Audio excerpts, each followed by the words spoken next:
component that we usually talk about is availability, and we get a lot of answers as to what some of those challenges are. But just to throw out a few, we hear that people need to consolidate their disaster recovery and backup needs, and that their infrastructure is complex. It's a mix of VMware and Hyper-V, Windows, Linux, and there's a lot of one-off applications, whether it be third-party or homegrown, and we're starting to run into a lot of program or plugins and things like that. They're looking to take advantage of a hybrid deployment, but they feel that it's a complicated process to migrate workloads to the cloud, or they know that the cloud has a number of useful services, but they feel it's been difficult to achieve it in reality. The second component that we take into account is the recovery from the disaster itself. And kind of the same thing, we get a lot of feedback, and multiple solutions are a lot of times required to protect those mix and match environments. The current disaster recovery solutions don't support all of the applications, so you end up with multiple, or some things just don't get backed up. Implementing that recovery solution at a secondary data center can be complex and costly, and performing those disaster recovery drills, they can be difficult and daunting, and there's a risk of impacting the production workloads. Then data loss and application errors will sometimes occur when failing over to that secondary site, especially when you have that mix and match of different solutions to do that DR backup. And then one of the other key conversations that we tend to have is what causes are around, because one of the other major reasons that we get from people are that they feel like they don't really live in an area where DR is a big problem for them. Maybe they don't live in a flood zone or a hurricane alley or something along those lines. But the reality is, the cause of most IT disasters is actually not natural, but operational. So it could be power, IT, hardware failure, network, or even software related failure. When you step into those secondary options, which are the natural disasters, you have your hurricane, flood, winter storm, fire, earthquake, then human caused events, so human error, somebody deleting something that they shouldn't be, or there's malicious outsiders or insiders for that matter. Then you have chemical spills that can be one of those major items depending on what your line of business is, and now in some areas of the world the terrorism can be a big deal. Then there's of course that 5% other factor, and what all of these items combined end up creating this requirement for that data protection. And why we're focusing on data protection with the cloud, because I mean 3 out of 4 of the companies are at risk, and they're not preparing properly for disaster recovery, and 50% of that downtime is actually hardware and software failure, or a human error. And when we refer to human error, we sometimes are talking about the amount of time it takes that person to get something done, whether it be driving into the office or maybe they forgot to spin something up. And the reality is 80% of those apps are mission or business critical, and some of these solutions aren't able to meet that recovery time objective using some sort of offsite backup. And one of the other items is there's an inability to test, and that's cited for a common reason that people have a lack of confidence in their DR plans. So without further ado, I'll step in and start talking about why we're here, and that's why Azure Site Recovery. And the reality is, using Azure Site Recovery gives you that ability to be that single provider. You're leveraging that native first-party backup and disaster recovery that are built into what is one of the major enterprise environments, which is that Windows-based environment. So all of these tools are built into the Windows platform. So it allows you to use that, but Microsoft has done a lot of work when it comes to bridging that gap. So now it actually supports those environments where even if you're Hyper-V, VMware, Windows, Linux, it'll do virtual and physical servers, and it puts it all in one place, and that's where you get that added support. You have the ability to quickly achieve that hybrid strategy by replicating your entire on-premise workload to Azure in one one jump. So once that configuration is done, it's one jump from point A to point B, creating that exact mirror of your environment in Azure. And on top of that, it gives you the ability to unlock additional Azure services. So once you have that tenant, you can then explore, you can figure out different ways to re-platform or reconfigure certain services.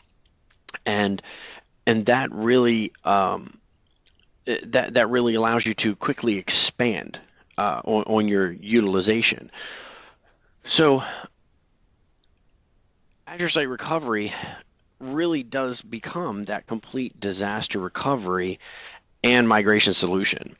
You can do various configurations of Azure Site Recovery. So you have that site to Azure, you can do site to site, and it's to the point now where it pretty much integrates with any cloud depending on the configurations that you can do. And it supports any enterprise grade OS. So there's the Windows and the Linux servers that it will bring in and back up and restore to.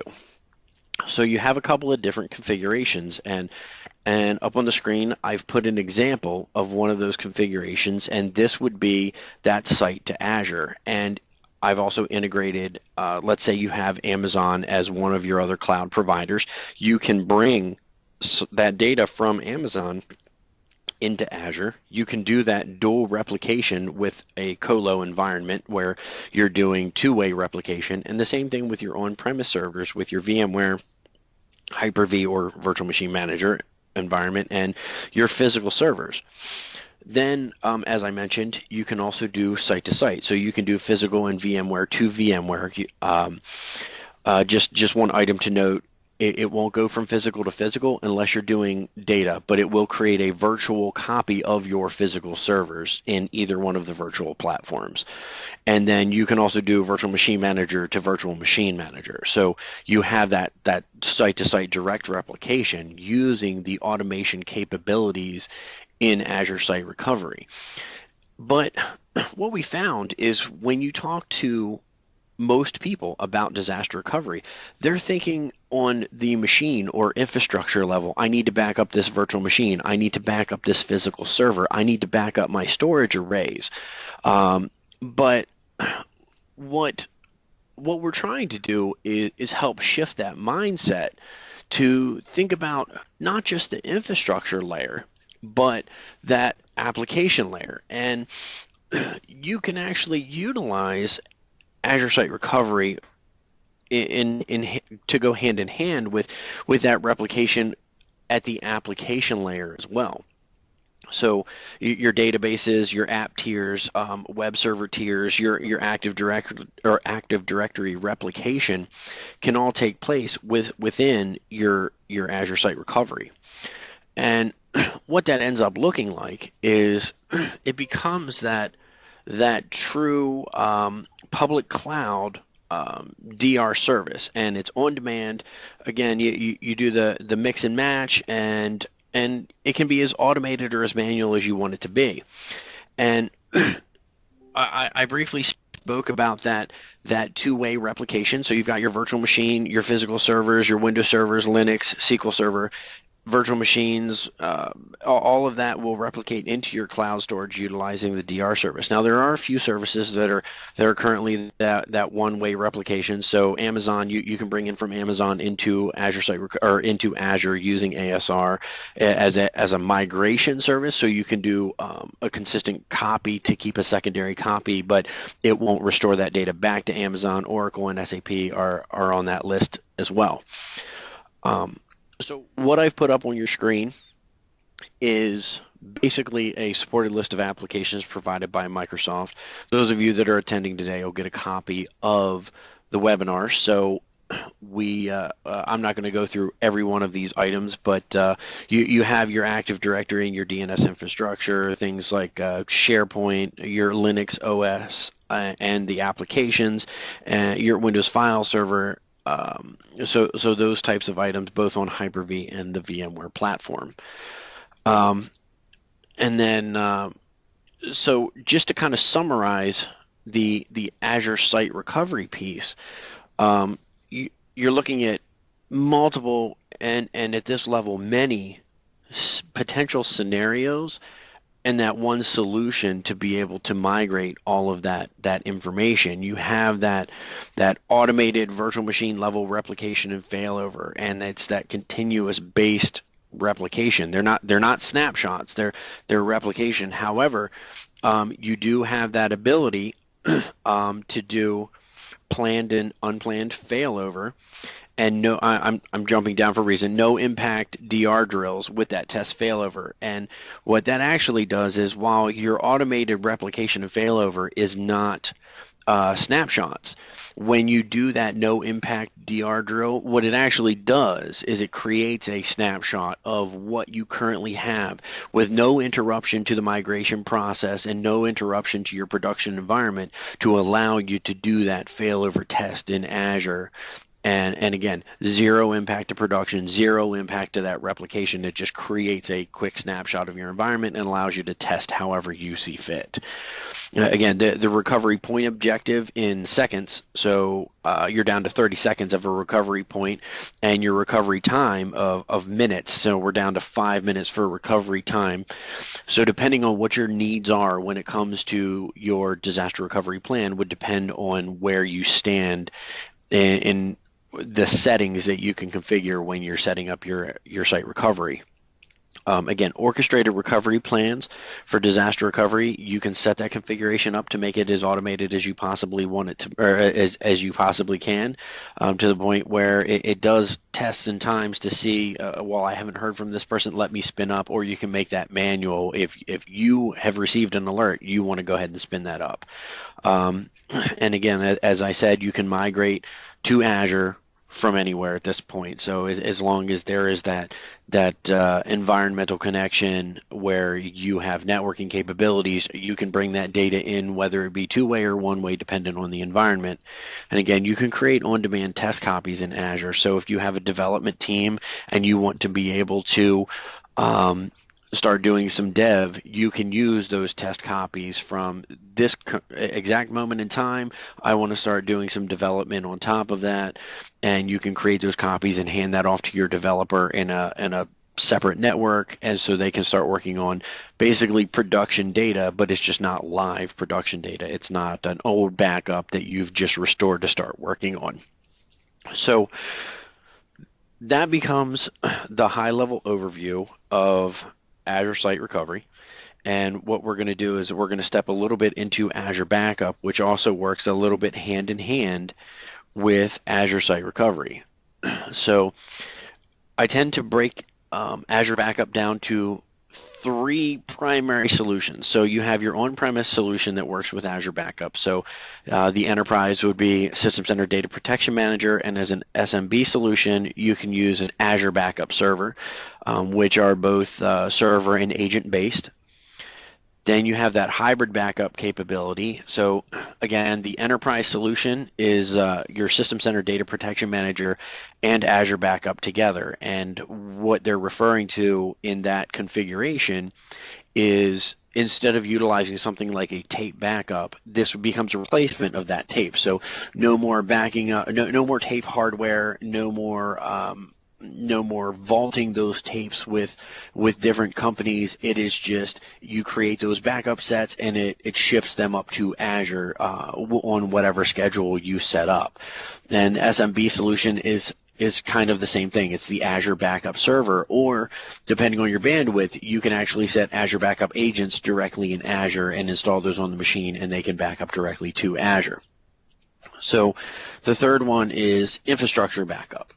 So that is for both enterprise and SMB, and you can use the Azure Infrastructure as a Service virtual machine backup and take those copies of your virtual infrastructure and put them directly in Azure. And the benefit to doing something like that is you now have a full virtual machine in Azure. So you can take advantage of some of the same things that you do with Azure Site Recovery. You can create copies of those virtual machines to be able to do some dev and test. You can do some spin-up capability testing to make sure that everything is functioning the way that you need it to at specific times. So you can do your own manual failover testing just to validate that everything is doing doing what you want it to do. So one of the biggest items that we have discussions around when it comes to vaulting tapes is the retention time frame. So the longer your retention policies, the longer you have to hold those tapes. And it could be for business needs, legal needs, but you still have to pay for that additional space. The more tapes you have to vault, the more money that costs you. Every time you have to call those tapes back, it costs you additional money. But with Azure Backup, you're only paying for what you use, and it will grow as you need to grow it. You don't have to buy additional tapes. You don't have to pay someone to bring those back to you, which those fees can get a little high. And the benefit is you can store up to 100 years. So that storage is long-term retention. It's off-site. It meets disaster recovery needs. And you can do it up to 100 years. I mean, we don't really have anybody in Azure Backup right now that's doing 100 years, but I'm assuming that it'll eventually get there one day.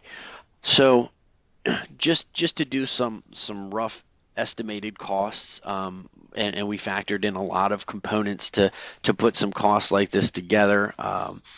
This information originally came from Gartner, so you're talking tape hardware costs, the on-premise backup and restore device or appliance costs. So most of them are usually either a year or a 3-year cost for management and maintenance. There's the annual maintenance cost. You have the backup software license and maintenance for up to 3 servers, break fix and maintenance calls. You have your tape vaulting service, administrative costs, cloud backup service for of course, for the Azure Backup component. So, again, this is something that you'll get as part of the attendance today, and something for you to utilize as a guide to start putting together your own return on investment if you were to go that route. So, how does it work? Well, let's start with the VM agent. It basically it's exactly like it sounds. You install the agent on the VM, you configure your vaults in Azure, and it runs its backup. Same thing for disk-based. You can run that file level backup utilizing that agent and backing it up directly to Azure. But if you want to do that full backup VM, it basically creates that snapshot, drops it in your backup vault in Azure. So that is really the 2 levels. So it's VM on the machine, where you can back up the data that's on the machine, or you're going to back up that entire VM where it creates that snapshot and it ships it up to the backup vault in Azure. And again, we have really 2 deployment models. So you have your on-premise infrastructure, so Hyper-V, VMware, physical, SQL, SharePoint, Exchange, Windows servers, and then you can do an on-premise disk backup. So if you already have a backup server or using System Center DPM, then it'll work with Azure Backup servers to do that quote unquote disk to disk or disk to disk to cloud. Sorry, that's one of those mouthfuls. Then you can do the Azure Backup agent that is really file level. So you're talking about your files, folders, and volumes on 2008 R2 and above, and your Windows 7 and 10 clients. Or Windows 7 through 10 clients, and it will actually run on those machines, and it does a file and folder level backup up to Azure. So that's basically considered a disk to cloud migration. So just to summarize both of these 2 potential solutions, you're looking at Azure Site Recovery, which is a disaster recovery, but not just that. It is a data center extension.